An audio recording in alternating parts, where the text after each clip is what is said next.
Është zhvilluar në Elbasan ekspozita 29 fëmijë dhe kryq i kuq, një aktivitet tashmë i kthyer në traditë që sjell në vëmendje talentin dhe ndjeshmërinë e brezit të ri. Nxënës nga shkolla të ndryshme të qytetit të prirur në artin e vizatimit kanë prezantuar punimet e tyre të frymëzuara nga aktivitetet dhe misioni humanitar i kryqit të kuq. Përmes vizatimeve ata kanë përcjell mesazhe solidariteti, ndihme dhe humanizmi. Atëherë, në kuadër të fushatës për promovimin e vlerave humanitare, në bazë të promocioneve dhe takimeve që kemi bërë në përshkolla, finalizohet me një ekspozit vizatimi në tematikën fëmijët dhe kryq i kuq. Kjo është e 29-ta ekspozit që hapet, pra 29 vit që organizohet si aktivitet.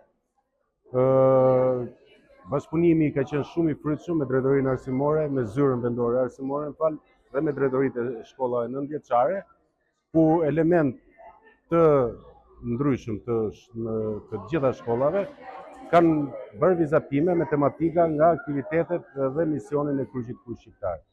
Gjej rastin këtu që t'i falenderoj të gjithë nxënësit, të gjithë fëmijët, të cilët kanë pasqyruar mendimin e tyre në lidhje me kryqin e kuq, në lidhje me aktivitetet, në lidhje me vullnetarizmin. Gjithashtu gjej rastin që të falenderoj të gjithë mësuesit e artit pamor nëpër këto shkolla që kanë punuar me nxënësit, duke i treguar atyre dhe duke i dhënë duke i shpjeguar ç'është kryqi i kuq dhe ata kanë hedhur në letër çdo gjë.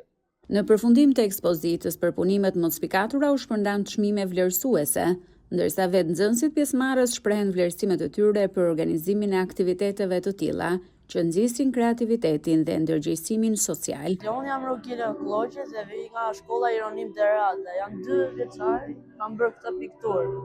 Dhe dua të tregoj që kryqi i kuq është duke ndihmuar disa të moshuar që janë në nevojë, duke u ushqyer, i strehuar e duke i mbajtur ngrohtë.